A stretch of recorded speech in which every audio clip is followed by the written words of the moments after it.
Mesimama abono nsia ya mamu nyina jo. Omemu nsam ne ama wodo so de ayensaka. Ana yaboaboa no atu din se anwumre no nsia kase ba ye ne yetiefu esi nkonwan. Utie free peace 104.3 FM so okay 101.7 neat 100.9 Nimi ansa wo sepa Sabeka Johnson Accra. Enwati hello 101.5 FM wadum Kumasi. Ghana man tem yadu nsia baby a wote yenkan.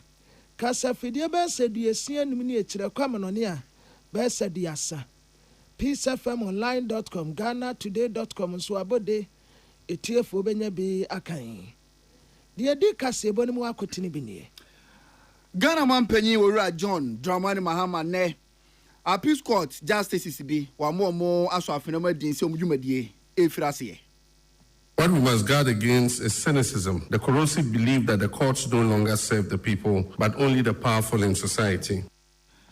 Ghana man panyin abedi ekire Professor Jane na Opoku Ajiman. Opanyin wakasa de tudwa sa aban no ebeboa na emabunu so watumedi ye ne watumpon ewo abrabo mu. Na ene empenfo de atudwa se kokoo obuontumu aba ene kokoo bag no ye beto ne 3625 Ghana cedis. Na apomde adwumayefo bi a abanyafo mo adwuma mu abusume adunie kapra tokro da mumpo yentu amfa ma wo mo waye oyekere. We've served the nation for the past 10 months, since December 2024 till now. Over 6,500 nurses and midwives across Ghana, but not a single month's salary has been paid to us. Inflation no, nyamie. Ene, abeto single digit. Na pramtobraka seboso ena Dr. George Donfe, wakasi de tudja. Sese betimi akoso na da hono musa na aboa Ghana, kwayo, ewosa aban, o manani edi akire papa. Na domkuma so kase ekire mu se osoafo a owenkita hudie hu nsem so rumnyafo Sam George ye hwa ne to so akonwa ye catch President Mahama say Ghana for be koso nya jide woni mu dia sa ne minister yi e so pe bibi man not na we ni nsem bi ebedi akotene e wa nwumre no nsia kase boyi eso kase bo mu aseda Osons Camis at the Osons Gala capsules. Immune system benya wodi akwati anyare wa yade anka wonto fom da eye Osons Gala capsules. MTN network ne so de say baby abefa bi wo ho.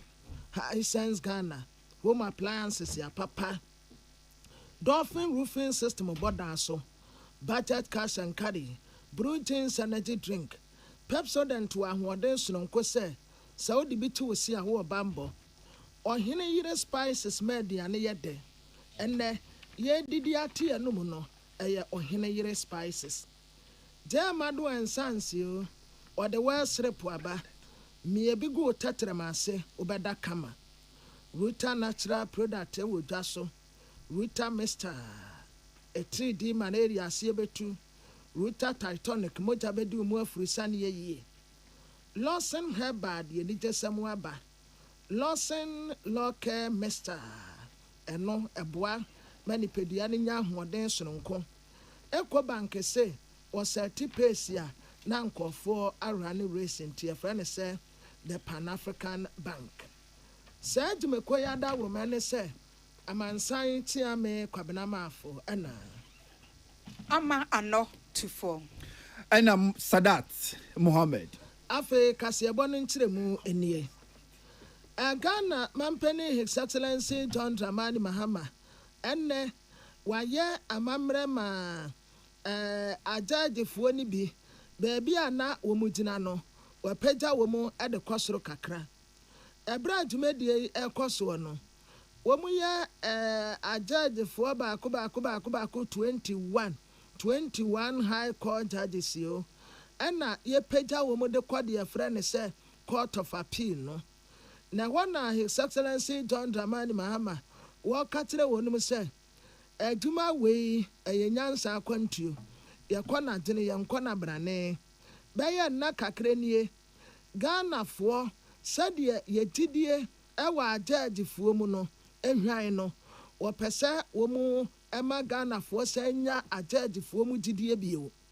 Some time ago asɛm no kura nkoduru court no utifie kura utumi predict ɛho baabi asɛm no wɔbɛkɔ akɔtɔ ɛbaa saa na Ghanafoɔ bu afu sɛ wei deɛ atemmuo paa ne yɛbu no kɔn mu sei wɔma yɛ a yɛtim yɛkɔ akɔdi asɛm a sikani atemmuo nko ohiani atemmuo nko wɔn a ekura tumi atemmuo nko wɔn a nkura tumi atemmuo nko wɔn kɔ sesa saa adeɛ no.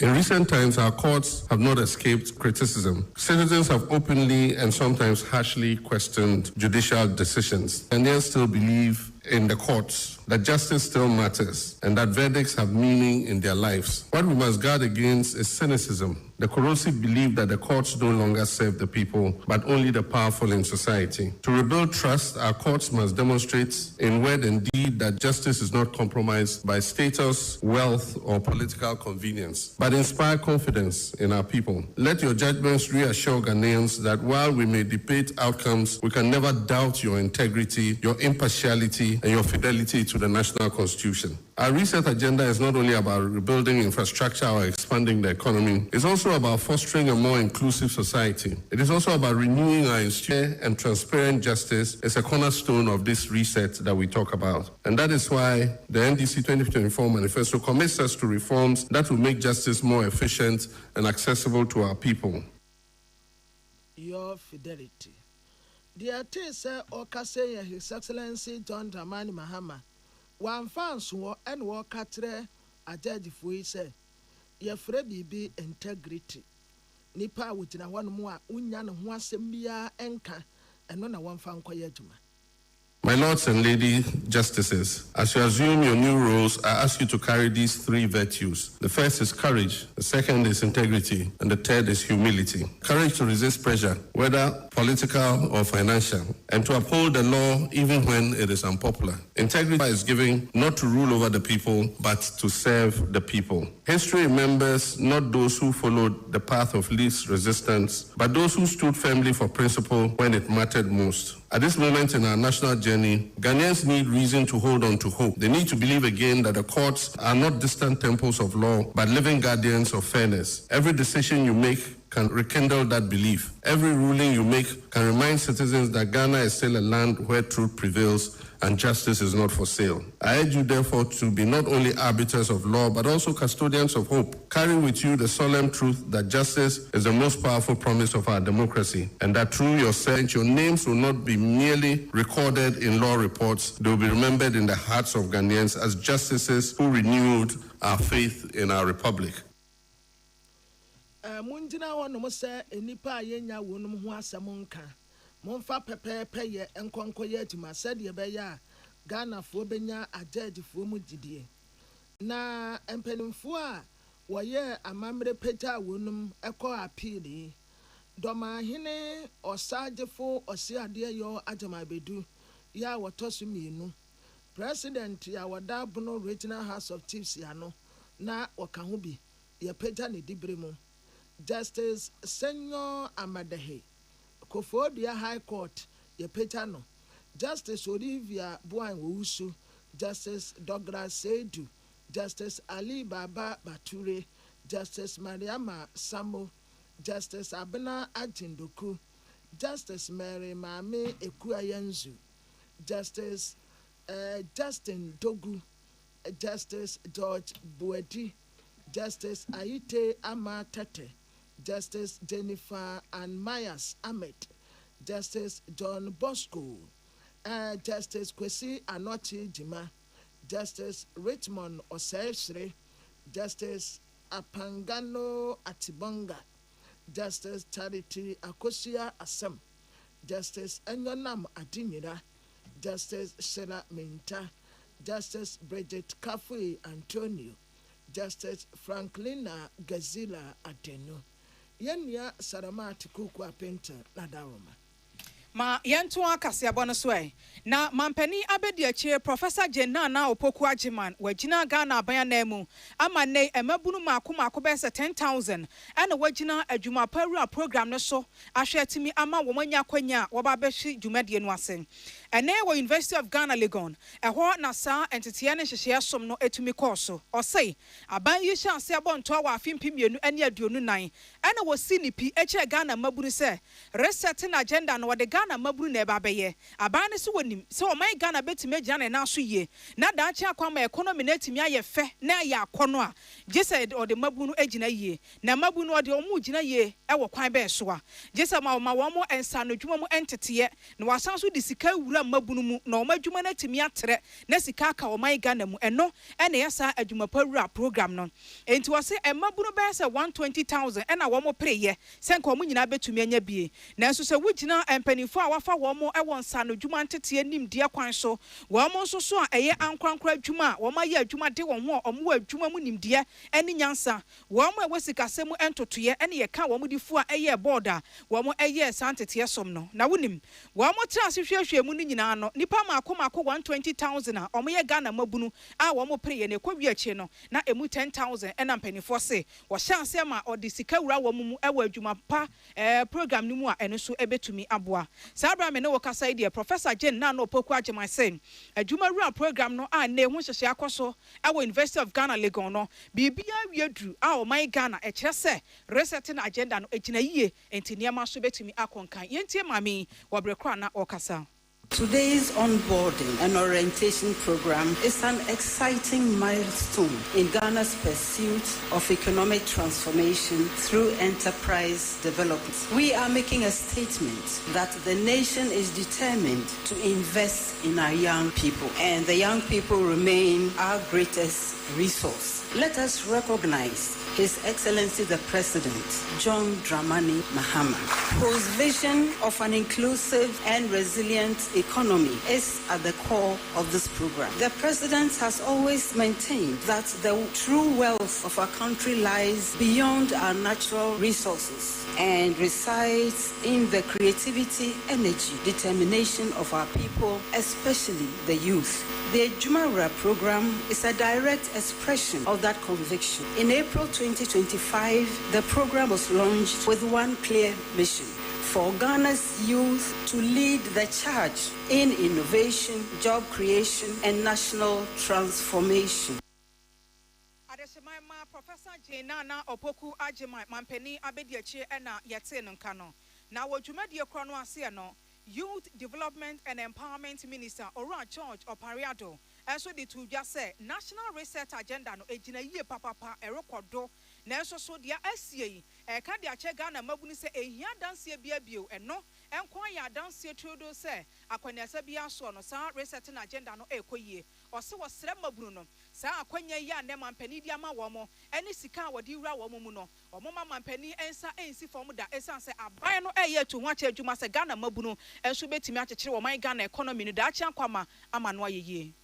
The National Research Agenda is truly on course, and the youth have not been left out, kind courtesy of His Excellency President John Dramani Mahama. Need I re-echo the obvious? It is very clear that His Excellency President John Dramani Mahama is truly committed to the developmental cause of young people and to the agenda of youth empowerment. Since his assumption of office, he has demonstrated his commitment through the establishment of the Youth Ministry, solely dedicated to young people of this country. He has demonstrated his commitment by allocation of funding for the implementation of flagship programs and initiatives focused on youth development. And I'll recount a few. The National Entrepreneurship and Innovation Program is leading the Jumera program. The National Youth Authority is leading the National Apprenticeship Program. And the Ministry of Communications and Digitalization is leading the 1 Million Young Coders program. These are all initiatives that we seek to make the necessary impact in the lives of young people of this country.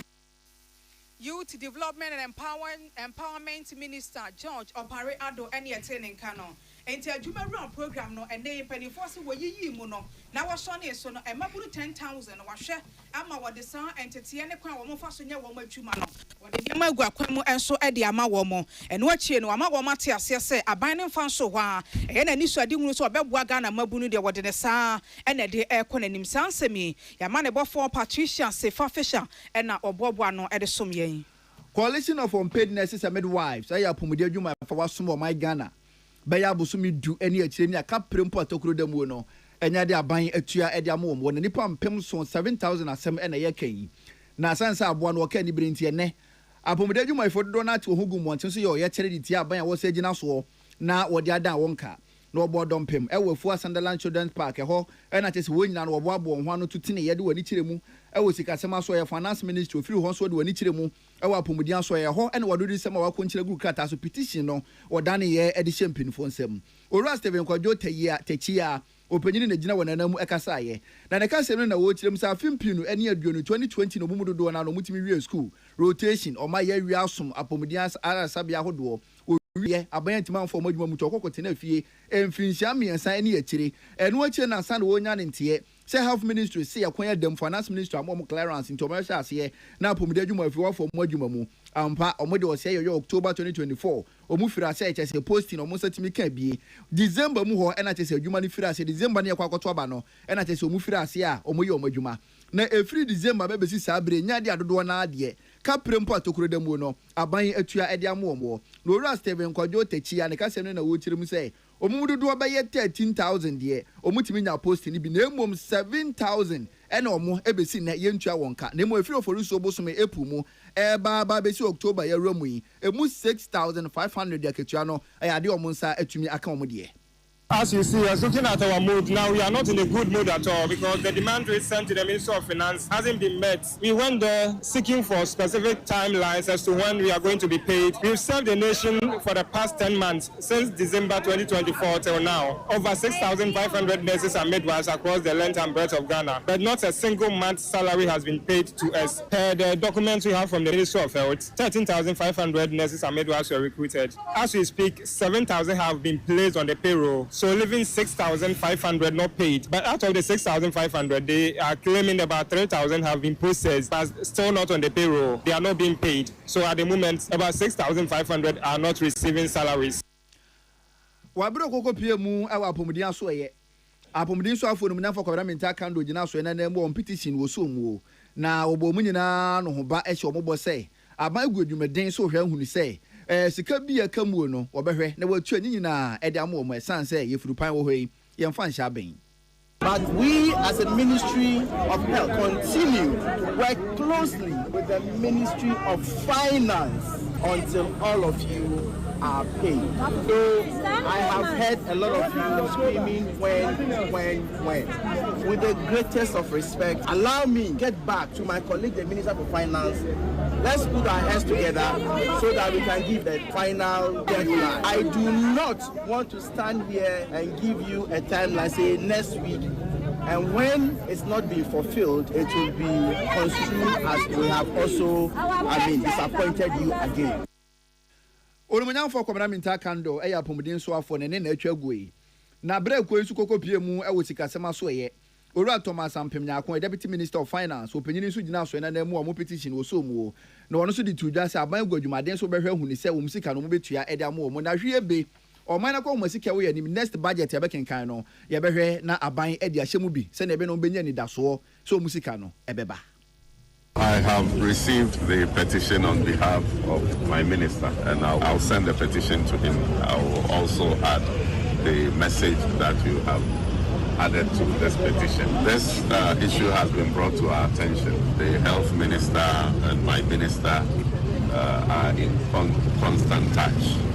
They are discussing all these issues. We know your predicament. A few days ago, some of your colleagues in the education sector came here with a similar petition. The message I give them is what I'm giving to you, that your issue is being addressed.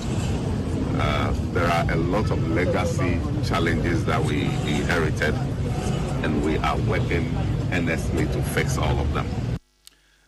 Ora Thomas Ampemnya Akon, oya fotosanfo abedi akire nene na atwa guyi Abdullahi Dasmani and wadi amane boyi ebesumo yen.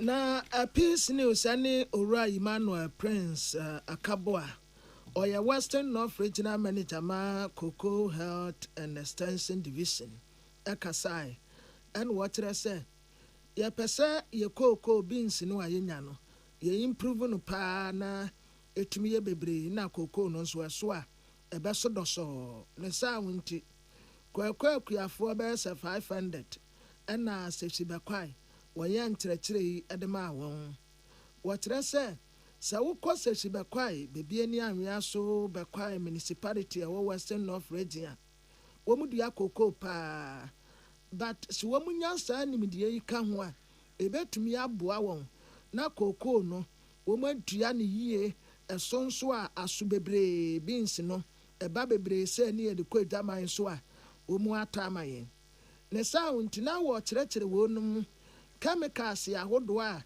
ɛsɛ sɛ wɔn de yɛ cocoa no ɛne neɛ ɛni kwan so wɔde yɛ cocoa no na ɛbrɛ dwumadie no kɔ so no ɛne wɔwura yi kyerɛkyerɛ mu sɛ chemicals ne bi wɔ hɔnom a ɛnyɛ mma cocoa no ebi wɔ hɔnom nso a ɛyɛ ɛde ma cocoa no afei wohyɛ sɛdeɛ galamsey ɛne mercury ɛsɛ yɛn nsaase no a saa nneɛma yi wɔamfa ama mɛka nkyerɛkyerɛ ho ankyerɛkyerɛ kuafoɔ no a ɛbɛha adwene residue in cocoa oye be di cocoa no be kwa manone no abrofo according to say chemical residue bi ewo cocoa beans no mo e ma ye lozu market value two e wo say galamsey no invariably no or not knowing no ekuane onim say galamsey no say cocoa no because cocoa ni hin no e ko twi so free galamsey site a mercury ne cyanide no akowura cocoa beans no nti wo kwa de wo say chemical residue e wo all this in the ekuafo no mu nim there so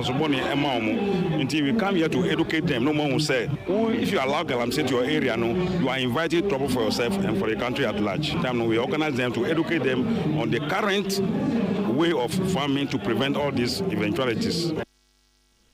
Dear Yate say Okase Yura Emmanuel Prince Akabua or your Western North Regional Manager Ghana Cocoa Health and Extension Division. Sefsi Bekwai District Chief Farmer, Ura Kwame Ubriyadi. And what did be to us and water say, Cocoa, Kriafo, a new quiet woman say, oh, a medium ye cocoa to me ye cocoa to no boon wabum fia. To my son pa, a yeduma a son, ya we a cocoa quiania, as I would the wawa. After cocoa board on so, or that wouldn't say. Umaya dear pa, woman bre wonum petrol, and I say 600 boxes, a yellow quick fertilizer, a flower seer, and non woman de bayer, woman a cocoa, Nina, woman de bre wonumunti, or that wonum say.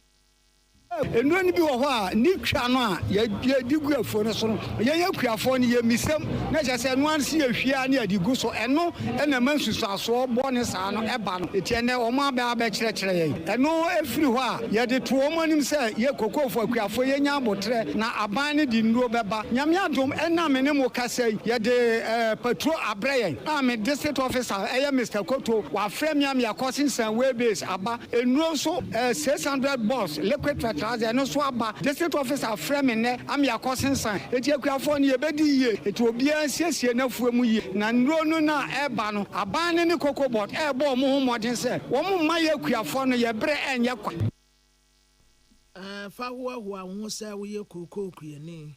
Where says she be quiet, district farmer, Ura Kwame Ubriyadi. Nani diatina Ura Koto Kennedy. Or your SFC Bekwai District Cocoa Health and Extension Division Officer. Or no should be count what I said. Said media womu di. Womu pese womu fa cocoa fuanumwa she or hawa cocoa kuafuano FAC. And the kwa bafaswa will be to me abua wunum. Enti a near maybe to say agronomic practices be to say pruning. Cocoa Kriafoɔ no sɛdeɛ ɛbɛyɛ a wɔn bɛdodɔɔdɔ ho a yiyi nneɛma bɔne nyinaa efiri ho ebi nso yɛ spraying wo spray cocoa no a ɛkwan abɛfa so a wobɛ spray ɛno nso wɔn kyerɛkyerɛ wɔn afei proper chemical dosage nnuro no a yɛde mɛsɛmɛseɛ na yɛde gu cocoa no aseɛ no ebi wɔ hɔnom a wɔmɛse a na aboro so obi nso wɔ hɔ a yɛ no limit no. Enti womo kyerɛkyerɛ wenum nyinaa ade akyerɛ cocoa akuafoɔ no Timrofo no cocoa na omudi no mo pese omu bebi a cocoa ni free pot nti sa traceability system yi se cocoa ni bi ehun tochima ye betumi atrace e ko hu bebi a problem na ye den e free nti at the end of the day na be boa Ghana Cocoa Board asa boa ye kuafo na nsa because nhihye ya ye de ebu akwan mu se wo so obi use the right quantity and say dosage of chemicals no ebi mu di so ebi mu so ndi so normally no ye the education ma farmers no on good agronomic practices niam omo be ya ma cocoa no etumi aso doso ye say twitwemu emrewe a no wetwitwemu gusu this time and we gusu say na be ya bra no results are ye pe no ye benya ye mpe expansion of the cocoa ye mpe say wo be kwa akodo kwaye say wo expand wa sas ne kakra na wo no utumi ye ni yi a unya cocoa no doso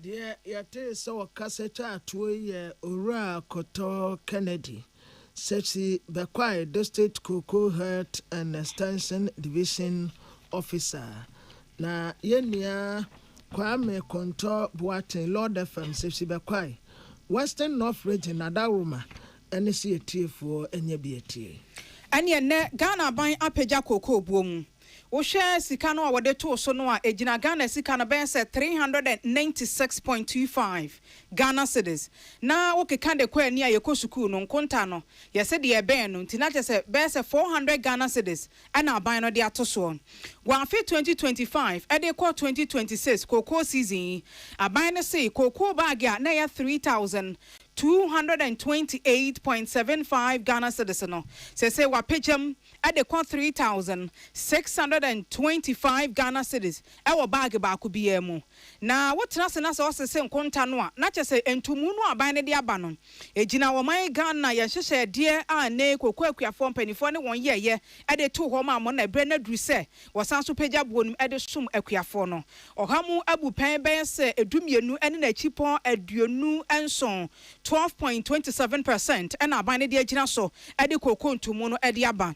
Akan no na metric ton no eye 58,000 nanso ne wapagam e ne wo de apagam de aba 58,000 esan say Akan no na metric ton bia no eye 51,660 Ghana cedis sa agina sidie nyina akoba ye wo brekra na producer price review committee eye PPRC a wo mudwentina for eye o man Ghana ye photo sam for Dr. Kesel Atoforsen ene mpanyifo ekwakwatena ase na enye wono nko a sa committee wo mo ekokoko hu nimdie enso so eka ho bi wo mo akokoko kuaye no so wo madomo asukọ wo mo so ka ho bi enti se koba ne sa no wo mo kanto mu no a enye mpanifo ete office nko a na eka na emom wo mo wo field ne so ka ho pa ena eja wo mutimi gina so pagya buo nimdie aban ne fi se beboa wo mo enso de ma ene so ye kokoko kuani ahyase sere ma wo sisu nti fifire fa sa buru wa furu su se ye san se twede amponyankopon ye adoma echimfie ye October bosome de to so miensa ena kokoko buo no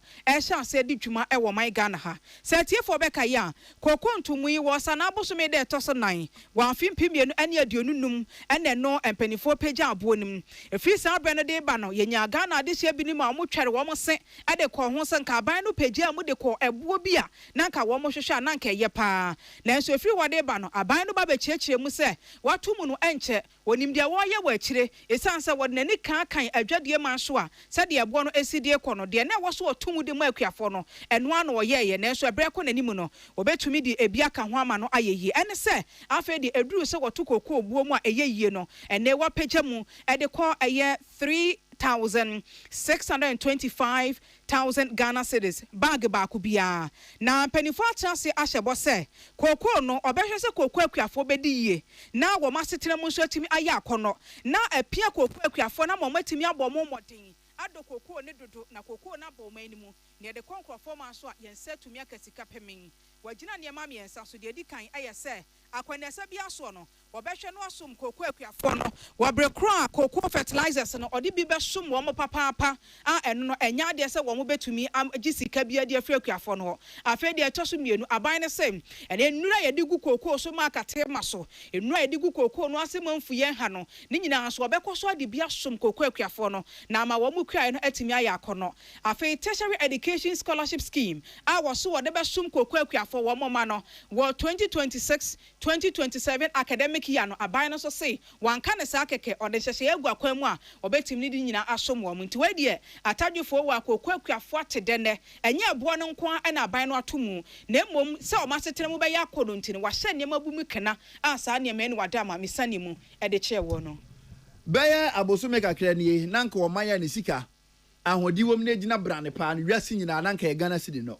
na ahodi wom papa nti saa bɛ oyɛ dwadini na o $1 ibi anka sidi no wasesa mana boroso ano ɛyɛ sidi 2 na so ɛne dollar na ahodi ya bam eni sɛ ne o pɛ $1 sidi na Jesus sa bɛyɛ sidi na edum yenu 12 cedis ni akyire ansa na wanya $1 ni bi na we na nam so amrase badwani wo si ade hye wotwifo hema lo wada nkyira na mu amrase badwa fie wondi mu hyemra odumanya for Lawrence kwabena aginsem opanyina kase de tudwa sɛ sedi na hode bɛkɔ na agina mu ade baako ɛne wo sa abanyo abanhwe hu ne se kwayo wode na ni bedi akyire abanfo sika enhye kwayo mesan se kua no wo hoyi ebeti mabɔ masidi na hode ba mu papa ma bere bi atwam wo na wiase nyina na ɔmeyɛ ne sika ahode wom na yɛsidi no sani mo nyam no Ghana yɛse anya biem na odumanyamfo esa atire mu se kame akwa se ne Ghana amono ne ma no ɛya atere yɛse ase dodo ɛne bottle water ebi wɔ Ghana kwabra na ese mepani efira mono ne ɛmo mempe Ghana de mepamono ne de ɛne ento sakuafo dua bi wakoma dan na busumpo no ɔmo se Ghana de tinsuo enti epebokina de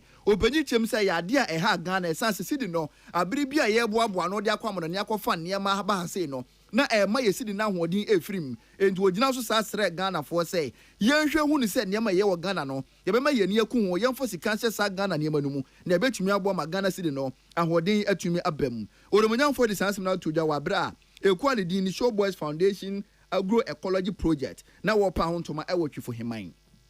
The structure of Ghana economy no a friend of God's best economy raw materials no Ghana you produce into me in processing ena me no kase iguso aye kra eye tomatoes ye kra eye bode enkokone ade efim biambra e de ba embra so say Ghana for ebejatum says to me edua ne wo inafa yen seseska emfa kokra eye esichiri ana eye emo na sa yen sesa emfa ko no be ma dollar na ire etumi aye stable mesre say abanwe sa nkoko kitekiti innovation program na so de ba bi etumi ejuma be ma yesidi no waton maka e wo mra shebedwum se me enye this dollar politics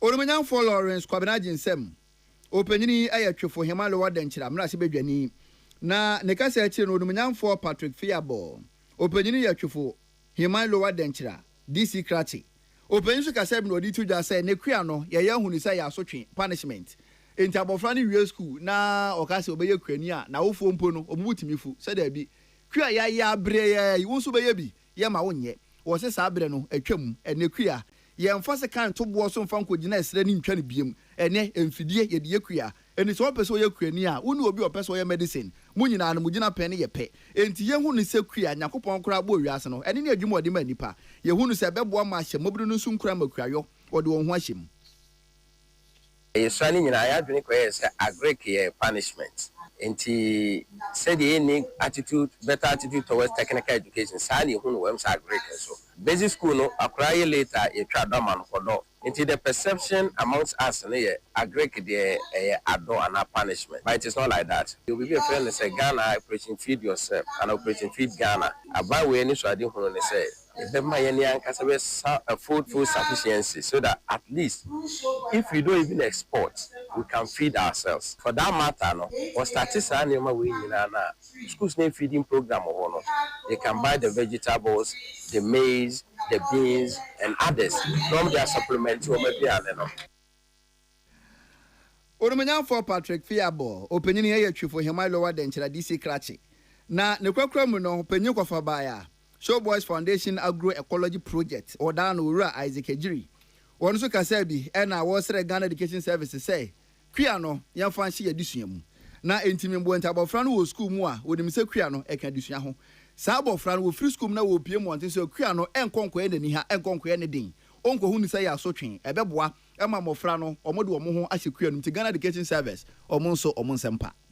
Sikasam no dimgwadam ya haye sika. Ntimenya sika ne ye no matter idea wo ebe kadekam. Some people have ideas but you don't have the support. Some people also have the support but you don't have the ideas. But me have the idea but no support. But I am appealing to the government to come and support Showboard Foundation. For even basic school, sepasi yenye chimwa. Say yes, support schools no. Oko capitation grant, coach sport. Now so what the agric ba adnan for agric capitation and farmer. So I am appealing to the government say on for agric capitation and farmer. Now on fine na schools no so enya kwenya.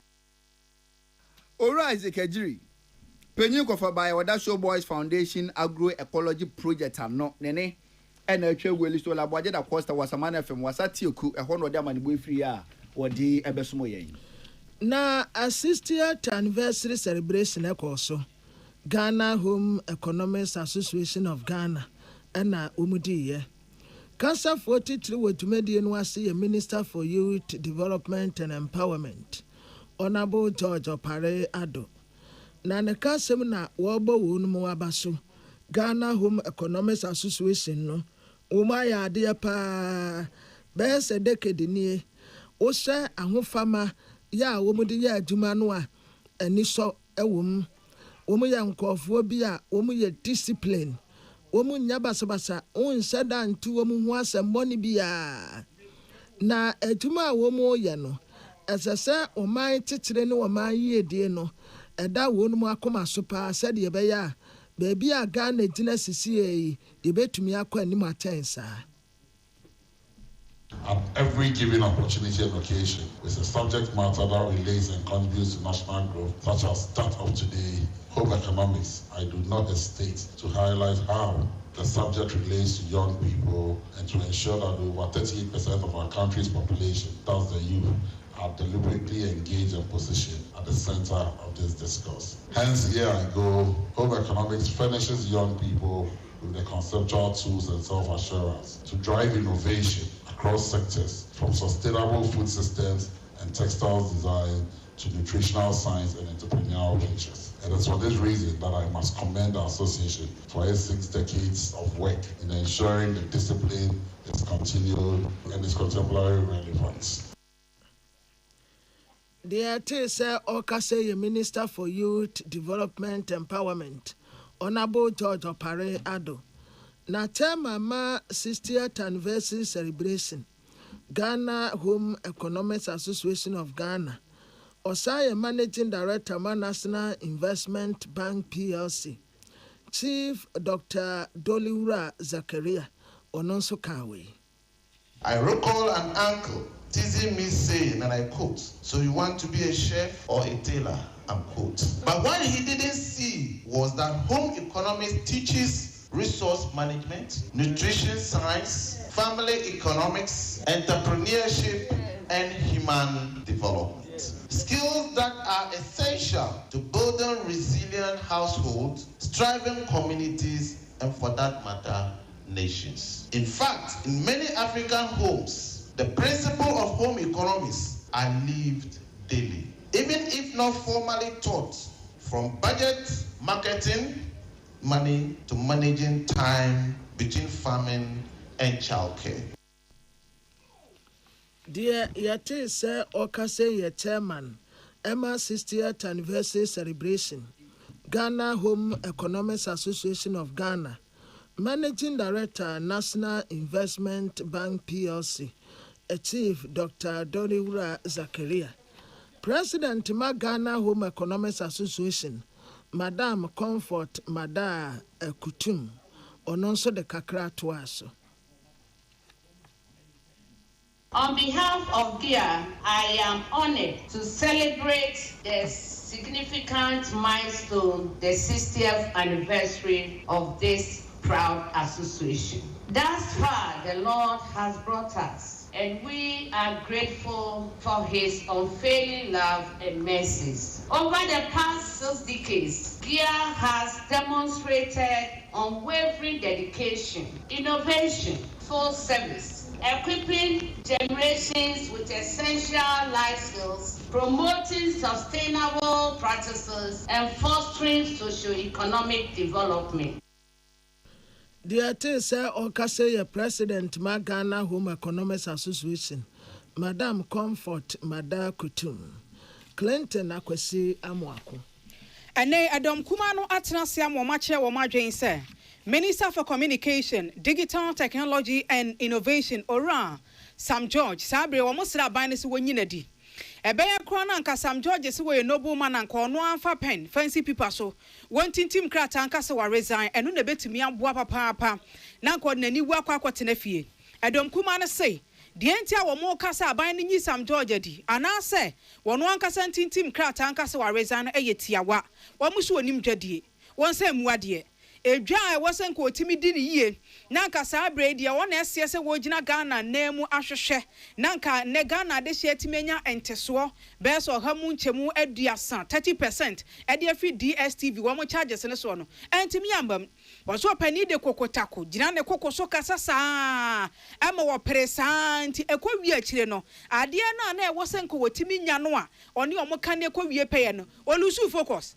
ana asentokwa na woko enti ono ankasa ne yensoma ne dwom wonte soma onsan nim nkra onim ade anu di enti woma ne sika de kwadwom a obeboka enti saa deport sei no ontimi nsomo man Ghana ema no nyeye edom kuma ne kwa asetena wo mokototo adwen ne sentrofo ekasa no de wogina wo manam ekasa aye honorable Charles Asuokon Oredu where deputy minority ranking member Ewo Communication and Information Committee ne so honorable say oni akuma ni nyina na kwotena ase na wo matoto adwena hu ni se Sam George wo somo man Ghana de she take it so no wote eti se nei so ye minister na ontumi ene ankwankwa adwuma bi enni nkomo ewo kokoam anase mposo mo de nkomo no eba ni so kese na ontumi enka ne boko enkyere die ntia wo se enteso timi ba na odi ni nyina be ye ntokwasem na ebe wi akire no dia wo hwehwe ne nsantumi nsan so nka dia na kyese sa nipa no onsem fata se obeso mo man Ghana amana yeye enunti ena omo do omo hu ni se sa nipa bi se no sabi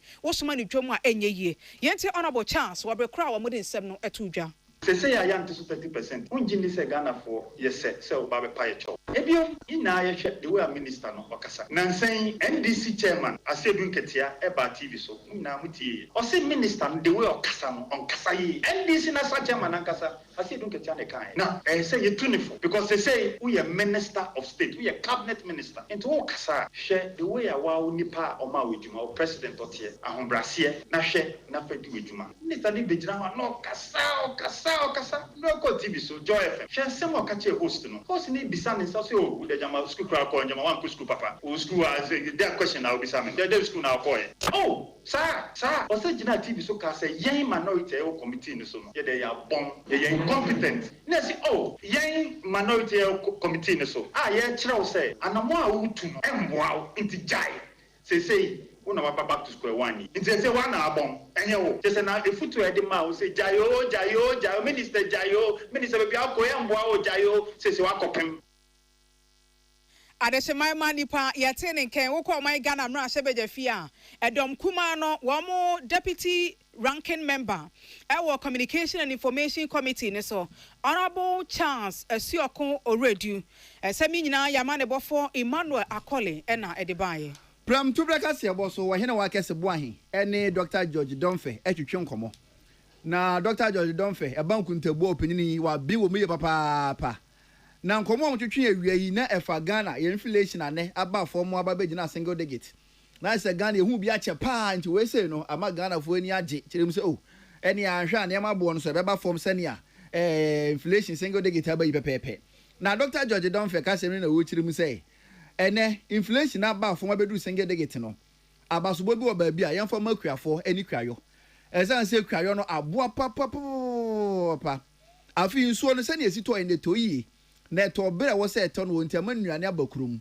e ka ho bi ene manuane bo se no aba fom wo na wogina so sra aban se ne ebe na nuane bo no enhuru nkosoro ne nkonko ba se ye wo bere abroba ye wo bere makuba ye wo bere jende bantina ban hwe na nko ontututu dam ibi e wo Ghana fo na nyina se dam no mpuna ne bo be ye de wo de yentwa amena mfanto ho enso to a yenso mfangum de hia de makuafo yisu de gomfudie so se na be na kua ne betima ye na funumu nyina afenumu nyina ne nkonko ba se ye wo bere ye kua ene bere ho kire ba wo se sa aban tie ne sufiri asopam na wotu ho anamo ebeboa ama nuane bo se no akoso na abafom eno achi Dr. George Domfe sa kire mu se ene Ghana city na bere bi atwom begina 10 city chair no eno so boa pa esan se ma ne makrompo ane ye kredi fra mo no ne no ne bo ba fom emanuane so bo ba fom afre fango bo nso kodu ba bi na chese tumi agina eja fango bo ekosoro eka bibia nti fango bo ni timi gina ye no na chese enuane bo ne Ghana so no bibia ta din nti ogina so a wo sere se kwayo ne di aban fo na ndi akire wɔn fa hyehyɛ pongu apono so ɛsɛn sɛ kura yɛ no yie ase na esitie bia no Ghana ɛnneɛma bɛdwo Ghana ahoɔden a yɛne ayɛde maintain economy no asesa ebere du sɛ abaa no bɛbɔ no mmɔden sɛ ɔbɛyɛ irrigation ama sɛ nkansuo ntɔkora na nka aduane bɛbu ɛna ade a aboa ama saa inflation wei aba paa baako ɛfa aduane sɛ mu no nsuo atɔ afei pa afra sɛ nsuo antɔ kɛsɛ and afei nsuo tɔɔyɛ na aduane abu adɛn na yɛn mmɔden sɛ ɔdoma nkɔma tɔ nsuo sɛ a anka yɛn tututu amenamena yɛfrɛ no irrigation ne dam no ne yɛn store nsuo no bebrebe anaasɛ nsutena a ɛtene gu po mu no yɛmfa nyɛ adwuma na nka yɛkuayɔ no ɛnkɔ so sɛ mpo afe bi na sɛ nsuo antɔ a nka kua no bɛtumi akɔ so again another significant reason why yɛhu deɛ yɛhu yɛ sɛ dollar na sidi ne nya ahoɔden wɔ no so no ɛno so aboa ma imported products no ɛno so no boɔ no aba fam na ɛno akyire no ɛna Dr. George Domfe wo kyerɛ m sɛ esi di no ahoɔden kɔ so gyina mu na inflation kɔ so da single decade sɛ yɛ adeɛ ne ɛbɛboa wɔn odi wɔn sika ɛhyɛ nnwuma mu wɔ man mu wɔn so ofira mu no ne odi wɔn sika ɛbɛhyɛ nnwuma mu no ɛbɛboa paa mu gyidie ɛsan sɛ ɛnɛma kɔ yi wɔ man mu sika sɛ mo gyina inflation so wɔ fam ɛbɛboa man ne paa o sɛ so obi pɛ sɛ ɔba Ghana ɛbɛyɛ adwuma a obɛbie adwuma a nneɛma a ɔhwehwɛ no bi ne deɛ yɛ a yɛhu wɔn sɛ number 1 yɛ sɛ bia mo democracy ne sɛ na ɛkɔ mo amanyɔsɛ mo judiciary ɛne mo justice system sɛ na teɛ woyi ne nyinaa fifi nkyɛn peace sɛ ntɔkwasɛm ne nneɛma no sɛ na teɛ ne nyinaa yɛ ano mo hwɛ but importantly ba economic sɛm a nneɛma bi te sɛ na ɔmo hwɛ o macroeconomic indicators ɛnɛ nyame ada roma yɛ interest rate cost of credit aba fam bia inflation beba from bia no eboa ma cost of credit so eba from ya ni nyina da di preference economy no ene ejane na so eno ema obi wo amanone no pese obebie adwuma wo ye mema wonya nkranhye etimi ba ebibie adwuma wo Dr. George Domfe openye na banku ntabu a wa bi wo mu ye papa premto breka se ebo so wo ne wo hene wa kese bo ahen twetwe nkomo ensam yi wode atu dwa Henry Kwasiminka ene ebo amanebo yi ano na Cape Coast Metropolitan Assembly summit bi ma yenuanom a womuti moto tricycle ya yefra no Prague yi womu a eti moto ni bi Cape Coast ene ne mpotem ho na sanjime di wotin adise bebre baaye adwumayefo a DVLA Ghana Police Service National Insurance Company na nanmayefo city guard passenger for ne nsamkyerɛfoɔ wo mu nyinaa ekosiaye Metropolitan Chief Executive ama Cape Coast Honorable George Justice Atta and what I say sisia Pragiano ababaji atenase wo Cape Coast wo creative jobs ade ama mebunu ni bebre ne sa wonti esaso wo yɛ nkyerɛkyerɛ de ma won mesade yɛbɛyɛ a enkofa nkwanhyia emma important na you regulate na obama timemufo no so we nya confidence that we for Pragia we be confidence that we for Pragia so far so very good in the Ijebo baby. After today, we are going to make sure we register all of them. Now you are starting there. Obi biala on register no. Oya Prague won't register one metropolis. That Prague will not be allowed to operate within the metropolis. That is one. Because then a sticker from Cape Coast Metropolitan Assembly. You also need to get a sticker from DVLA. So without it, how can you write Pragia Ewo Metropolis? 2, say F for one way, what about you? 3, F overload, what about you? Dear Yati say Okase Metropolitan Chief Executive for Cape Coast, Honorable George Justice Atta. Now 2 IC Police Operation Cape Coast Metro, DHP Edward Newman.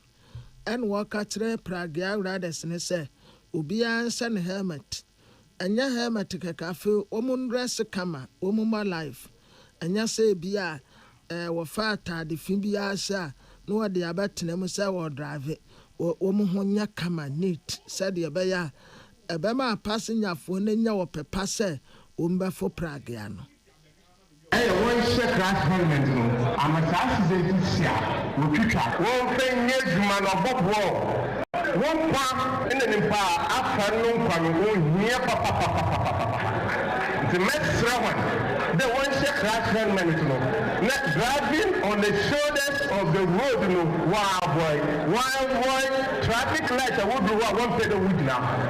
And the woman net across the traffic light red, one part and a disaster. What to do, you mess someone there. You been here, one boy as police, woman and information, woman and tips. I work for passengers, when you get the deal about the Impano, you want to get the things Okase 2IC Police Operation Cape Coast Metro DHP Edward Newman. Na Chairman Ma Pragia Riders Association at Cape Coast Ura Ali Baba Ononso Etren Semo Tresene Pragiano Edi Juma Bebre Abama Mebuno Enyebiaye. MC washe Pragiano for Suza Ube na Pado. It's Western Can why the first oil summit. I am stakeholders in pay for the Indonesia, easy. Pragiano from the World Church and upon Nazaya Fada. Pragiano, other for other man. All the problem there, all from the even, and I want to say, yes, we meeting. I'm there, I'm friendly. What can I see? About Canada or show. Also, yes, and I'm now, Papa. No one in our penny, more than 1,000. There is Okase Chairman Ali Baba. Kwesimensa Egel FM Cape Coast. Yekwa Ghana Education Service wama so yesan se krata mikitai efi wamo China ebaye Ghana Education Service mpanifo se wama hunu video bi a enenam emonten so na sa video no wamo tra se ma mpanifo a ewo sa IT ni mu nimde hweye no na cha se Owura Richard Tibeto wono pa na yehu nanim so ye cheche ni nanim ni ba bia wo video ni ma cha se wo yi na no a enyi we de eyo no a na opani ochira de se woko eye oti regional owo eye Okaja Krom Senior High Technical School eno ewo gi Akan municipality eni timpani fo se de wo ma hunu wo video nim no je cheche ni ye no entwa ye kura san se wo mo hunu se na deja wo ne Senior Technical High School no osua ni ba ena sabi na wo mo twiri mpama de wo mo ye enya asem keto akora afi so regi yes krata no a efa etoso mienu so wachire mu de akwa wie se saa de asie no GS wo mo code of conduct no wo mo ensoso ena afi so no emra ebata acheche adwuma ne ho no eno so wo mo ensoso emma ne kwanpo se wotumi etu ayesa na mo no afi de etoso bio entete asoma wo mo de ma ne se cheche ni no akwanesa bia so de waye no o de atiatia sa entete asom na wo mo de ma ne no so eninti otoa so edi ne dwuma na tratra eno so enkoyie eno nti ana wo mo de sakrata yeba eba be kasa edi atia sabra me no kasa edi teacher nia ye friend se Owura Info Richard Tibeto yesi a interdict no ya bo no atwe si nchen se onko suku mu so wo kwacha de bio akwose se mpanifo be hwehwemu mapa afa asem ne ho na omatimi asi wo mu gina ye Ghana Education Service kata wo de ba ye 0.3 no wasan so mu se acheche for wofo anase obi bia da ne ba ewo suku mu na enka na komanto ne yam esan se mpanifo aso eye video ni mu ne de asotwe ase fata bia no ebe free mu ba enhwehwemu mapa bia so ewo se etimi koso no ebe koso afi mo nso so amomma wo suku mu amuso sese bio de cheche ni yei aya ne sese abiro ba ta bi so guni yam nkanka ne wo mo wadwom mi ma me no mo gusu ame market ne wobeti ye nti eba ebu suku mu nyina sa wo mo bo mo se dwie sa wo mo sa atodje wo se ni nyina mo kama komanto mu enya sa na tie we ye bibi na asie na sa bibi no na wo mo hwehwem ehunu de nti a sa cheche ni no sa GS 0.4 no was saying akwanesa bia so no Ghana Education Service ewa ahose so se won dwumadie no emra ne won hyehye ye kwan so obabunu bia wo suku mu ho ban na wahwe se obetime na sondwie no wabegye ne ntete yesesuani enso afri suku mu Owura Daniel Feyi oye head of public relations Edema Ghana Education Service wono ana ne nsahye sa krata yase na sa asem yi ho enei ewo awia yakase boso no executive director Edema Child Right International Owura Bright appear wakasa di tia sasa video na nam no enyenyenyenyenyenyenyenye na wono ne nimpanifo hu ye no wo mo siafem ankasa wo se de na wo mo hu na de na ekoso yi se achechefo headmasters and assistant headmaster and wo ma fa nkoda ntese bi se bio apple view wo mo doko da bi eni se aba ne sa na wo de atoto hu de esiye ewo KNUST omu senior high school ho eni de esisesiye ewo kaja krom ne se da bi ene wo mo siafem ewo sa asem ne ho awie ye kase eboso one eye yankasa ye nuaba abena beyie eye nyagno ene di nkomo na ne nkomo twetwe no emuo no wose ne ekoso no omo child right mpanifo mfa wo ma no entumuda omo kantum wo mo betu ho na mo akasa atwaban na dwene mpanifo bi asefata se wo mo sutu ho na mo no ombetwe wo ma dwene siso sa ne ebeya ebre ko na nimu no sa subambone no wo mbepe ho ntoma Babia yekse enkora de ayade o man nankasa agya tum so sa bia no ne yebet media tete enkora enti se bibi cause was environment na embo enkora na disua ana se ti o mo fa ho de so ayade a yetia yedi echi because some na aba no this is not the first time aba ana se the way course no e do so pa because a lot of children more secondary schools and even JHS no they go through some of these ordeal because there are a number of cases about why I handle and you know ayade so na so ba ye wa ye di echire na ba di asem na no ye de to no na ye di ato ba enya de a ese esi ana se enya de a esi ye hwe ne tada sa esi etimi to na mo na ye hwe kwa betimi afa so a ye kora mfa hudi ne bedi mo ye school mo wasanso e de afo so se abrei ebia obi ti ba bia waso akra no so wagitum akra se wante atie mo se hwe Ghana Education Service Code of Conduct no emfa ho se obaburu no gitumu emfa ho se suani ni gitumu yesi se wo cheche ni a man ni suku ni akoda ntwempra na sabi akwa wie se wo kotopa e de aguni so nti eno de kasa ditia enti ma cheche ni bi headmaster bi assistant headmaster bi emfa nko yi ne ho ano se ebia nkora no kora no wo mani gye ho mo se ya agobone ne so nkoda no pa wo mo pede wo se da bi eno de mo obi ankasa wo se mmara no eye atwuma. The first point of call me is so far as Akara students, the relationship between the teacher and the Akara, I say well at a certain level, and intent and purposes, Akara said we want how to develop a sexual relationship about there. And I will teach and who a professional teacher. Once I had to watch on Korano, I saw show my DNA.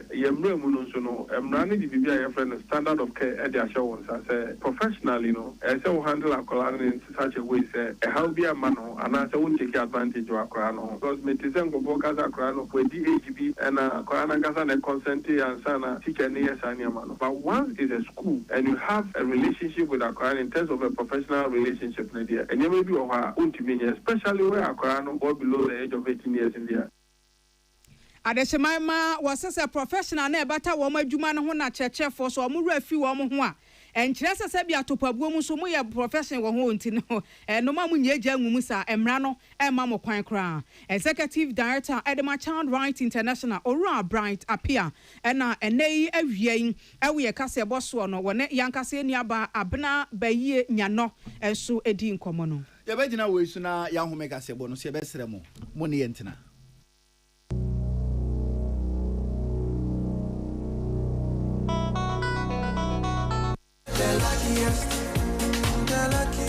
luckiest everywhere, for everyone. Happy birthday, Mintin Kakeko, Minni Mankasa. If you say the luckiest season 3, Asayaba. Afe mami chew a kwanya over for swing ticket. But star 712 hash. Then the SSN so to ticket. And now say ko internet so. Now but the luckiestafrica.com. Say there me a community tickets so. Now you would lucky number. Ube to me so I'm a system na be amount. Sure I hear upe se wutia. Every 1 Ghana cedi. Kosi 5,000 Ghana cedi. Ube to me po ato tickets no amo be for fro. Ye obi hero. Upe se wutia. Enye den kra. Sa wo Ghana for mobile money tia na sa wo amanone dia for bank card tia ticket baako ebo sika no ho empay ahanum 500 times we ye massa ye pay there will community de benyanso betimi aye emoho edu 10 times inti yen kambom na yen lucky na luck bebia shawo ho so enye ma wona wondi infiedu watching luckiest jumedie yi enele imrata chire wo Caritas lottery platform no so Say adie, edwuma move big. Contracts no so cost so big. If you abram if you see the DPS pipes, edwuma no. No complaints no excuses. Smiles and kwa. Contractors, plumbers, agency for any obia we see DPS pipes connected better, no leakages, a sign chapa. Say PVC pipes, HDPE pipes, PPR pipes, DPSO, and Sansu your correct my project. Bia. Fresh ACR 0543 662 727. Pomechina Kwan was Sprintex Road, Coca-Cola Chilewa. DPS pipes connecting you to life. Happy delightful June. Swachilala, chichi soso. Afrana pa. Pashu breakfast and was in woman. Joe happy delightful juice against with toast, cereal, and even them cool. And we ain't you mean a bread and fifi. What's the fridge man? Happy delightful juice. One of what? And you be here. I come out to relax anyway. So I know when you're. Let's say what the chamber. Happy delightful juice. I found a baby I bring you all day long. One fruit juice. I'm happy delight. One different flavor. Different size. You number 1 liter. Number from 150 and 250 ml. A healthy life shows on your supermarket. Happy life fruit juice. Loaded with taste. The luckiest. Oh yes. Luck is everywhere. For everyone. Yeah. The luckiest. Money is life. Money the key. No matter the weather, me and you are the need. Papa is sick. Comes to the money. When you get to an answer free suku, abapie. Why you demand, near Wuhianela. You're luckiest. Luck is everywhere. You're luckiest. Dial star 712 hash and stand a chance. You're luckiest. Buy tickets for yourself and your loved ones. You're luckiest. Bunkers, friends. Luck is everywhere. For everyone, yeah. You're lucky, you're luckiest. Luck is everywhere. You're luckiest. Nurses, drivers, luck is everywhere. For everyone, yeah. You're luckiest. You could be the luckiest. Tune it in, turn it up, Peace FM, and rip off the knob. Yama yetiefuo nyinaa akwaba kasebo no wasi. Ebo no watia around the world with the baba wakwemo. Babra Mickey the triple darling. Abo monyumwa kusi no wati around the world. Mark Tere was my timu we need FM. Kujo Hansen ewo OK FM. Amansan tia me kwabena mafo ana. Ama ano to 4. And Sadat Mohammed. Kasabwe mo Sadan nkoma Osons chemist. Osons chemist ed Osons gala capsules be boy children empty and say we there for you everywhere you go. High sense se me fanko anim say electrical appliances nkwa na opedi anko ba bia fo ni chiri mo high sense mo showroom bia ben wo ko enema no watete so. Kona kwaje odie wo betumi afre 0302 550 000 0302 550 000. High sense. Or say everyday prices for everyday people. Dolphin roofing system is what is here by a conopa. Bra, never did chance and for board down Yama or Ficus in Fincham and Santa Mudia Cham Hoka. And Tisa will see a dine to an answer and concord you may near. What did you more remove see a dine name Macasa Boss and Modena Sabra? A mount chance be now the other Cobodan, so be a permanent work cham waka. For Nichamo East Legon, Trinity Theological Seminary in Chehon Mope. Your allied force station Nechi. Go bet me afre 0543 661 716 0543 661 716 and I say 0243 232 818 0243 232 818 number chat 0308 040 096 0308 040 096 Dolphin roofing system here think roofing think Dolphin budget cash and carry limited at the blue jeans and energy drink abesum Ghana for bayan finchi aduru ni achire ni enum blue jeans and energy drink na wonom no na ne papa ye de ye no nya so mfa so bi vitamin B2 B3 B6 B12 tori ni gura na nyina no ubenya so mfa so ye pa mo opomuden be ma no meye oba so no meye yi enti wo ye wadwuma no ho de na akofo mo pese o hye mu ke na blue jeans energy drink ni dodo mu a na wafre budget cash and carry limited 0208 128 190 0208 128 190 and I say 0550 010 000 0550 010 000. Pep student is one who need to be quiet and wait to make us my Samoa. I just would do one money. Obedu one money so you draw back and the Pep student. Herba, cavity fighter. Triple protection and a chako ni na nugo jaso bebo papa mo no hu ni na koyi ye okuma pa kuma dantemu ene kese e de se na botom tie bia no store na ben wo no ko hwa won beka Pep student ndura hodo bi Pep student ogidi sesiri ye bia no ehu hia wo Henry spices wo jaso na so nya spices bia na yedie eno nti na meka for Henry spices dia ma wo no choba no restaurant for enka na ye de sample si kwa ho free customers atwam wo aduna na ye de wo se no atwetwe dom e de ma wo Henry spices na meka fo dia ma wo aduane bia wo ye no wo Henry spices ye do wo nti na ye dwene wo nti season na hodo ba ko nwotwe ene wo dwaso ye wo chicken stew jollof fried rice goat shrimp noodles beef seasoning e wo dwaso enti aduane a wo ye no ukodwaso no wage who seasoning fa kwa wo aduane na betwetwe dom wo kunu pon adwuma a wonko didi wo monten so nkonkoche wo pon ya no wo bafia bedidi essence wo aduane no e kan siankasa wo Henry spices na meka fo dia ma wo dudu mu a na wafre 0207 805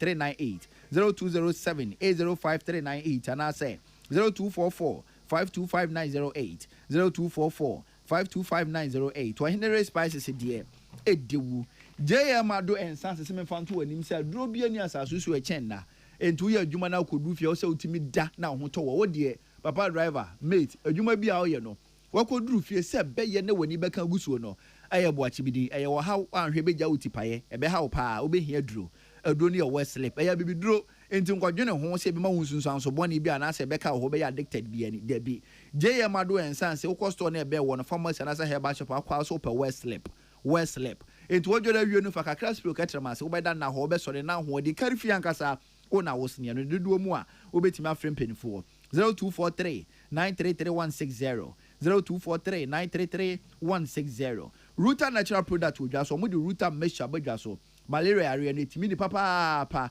esa yare ni to ase ehufuru moja mu achese enya ade beche na honam ye oyanyumre na ho ato obi so ho ne malaria ne ka ne ho pe eduru anyumre na ne yare ne ba no pa na ne ho ato ne dabi malaria mo wa ne da so o moja mu ubehia Ruta mecha no de wo no mu a etu yare na se hu efuru moja mu ahode ba preko Ruta Titanic enso odwaso typhoid the Ruta typhoid no ya papa wan hwe be ye o se nkofo ne yare ni bia se de be ma wo so ate no obedwene ho awon tiase bia na ye typhoid obehia Ruta Titanic okwoso awo no ebebo na tu typhoid asa afi so aboa wo na ma moja di afurusane ye ewo ni padwanim na ma ahoɔden ese na efata we yendro nwanwa so Ruta natural product mpenifo omode aba no dodo mu a na wa 0242 662220 0242 662220 Ruta natural product the best in the market Lawson Herbal Center at the Lawson Local Measure Abadwaso na Lawson Local Measure Abadwaso na mama wanu numbie Dr. Lawson baby obefo bia no ogene 3 points the virgin doctor nyina no